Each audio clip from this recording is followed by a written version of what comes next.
mga buddy. Sobrang lakas ng ulan din sa amin. Sobrang lakas ng hangin. Parang may bagyo. Bigla lang bumuhos mga buddy. Ang lakas. Ayan. Basag na yung bintana namin.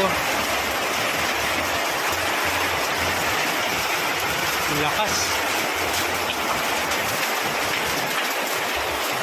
Sobrang lakas ng ulan. Wala, bibigay na talaga itong sa bahay. Tingnan mga buddy yung bubong. Yan. Alam ko kanina yung mga buddy, tatangin kasi wala nang kahoy yung mga buddy na nabulok na ng tubig. Kaya kailangan na talagang palitan. Ayan, tapos itong nilagay kong itong yero na yan para maliwanag. Tapos yung bintana kasi mga buddy, hindi pa rin tapos. Binutas ko lang ito. Hindi pa rin tapos. Kaya ito yung tubig. Ang daming mga tubig-tubig. Pia, doon ka sa loob na. Ano?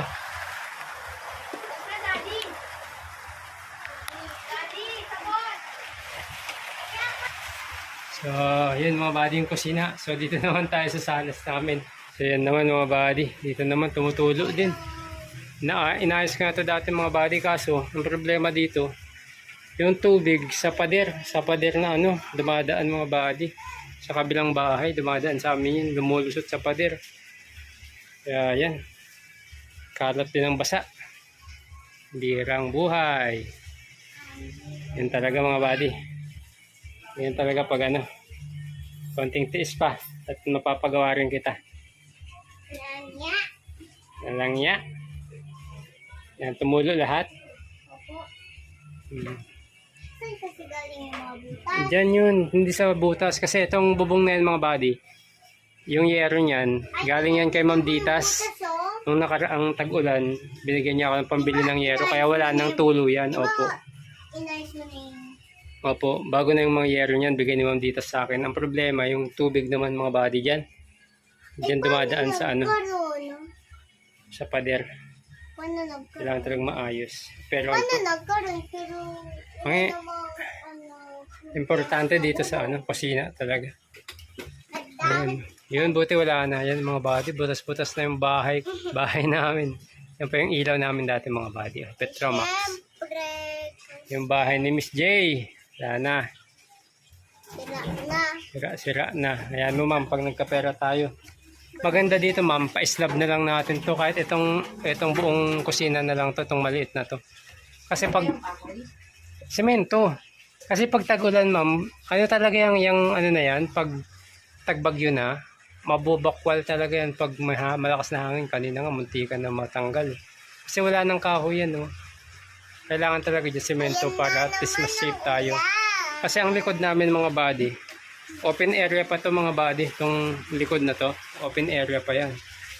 So, sa likod, kaya yung hangin talagang salo namin lahat. So ito, papa-slab na lang natin. Kahit itong maliit na to. Kasi siguro tayo dyan ng nakaipon-ipon tayo. Yung mga body. Para at least safe.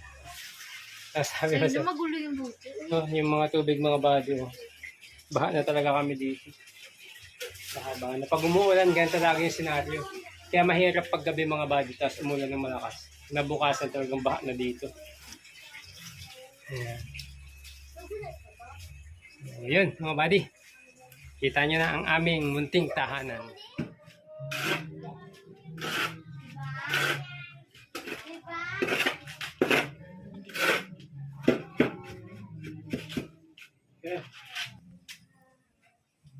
Ayun siya. Busy siya ngayon, kagagawa ng bintana.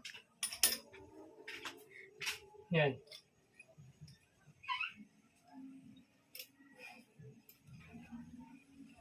Kaya naman kasi sa'yo, pag bumabagyo, Talaga ba? natakot si Ping Papasok ng hangin, tatapalan na natin.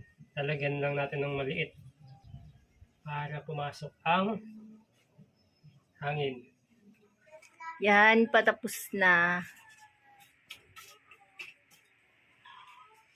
Yan. Yan na mga buddy, nilagyan ko ng salamin. Hindi ko napantay yung palitada sa taas eh, kaya kinakamay ko na. Pangit. Pangit ba, ma'am? Hindi. Okay lang. Sakto lang.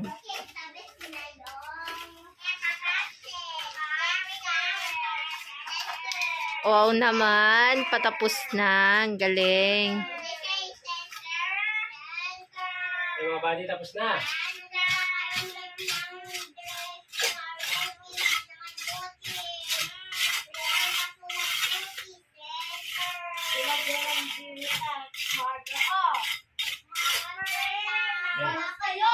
Punasan na lang natin yung ano, basahan. Anong center? Pero kung sabi ni Alson, yung center daw, cheater yung mix eh.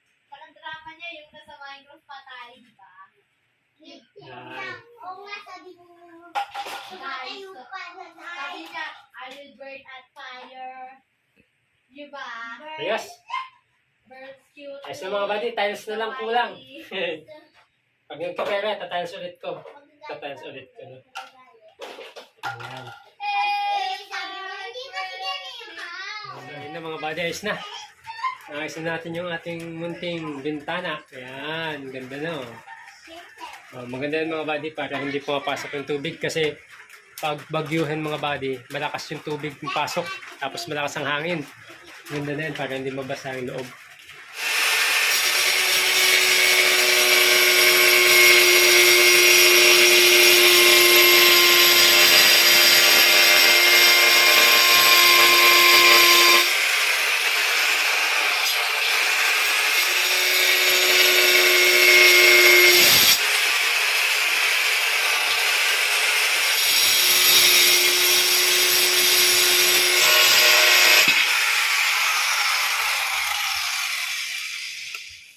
Tigas, no?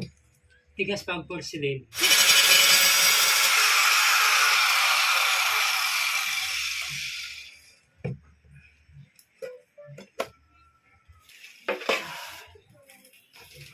Tapos na. Ito na yung nagawa natin ngayong araw. So, konti na lang. Malapit ang matapos ang lababo ni Miss J.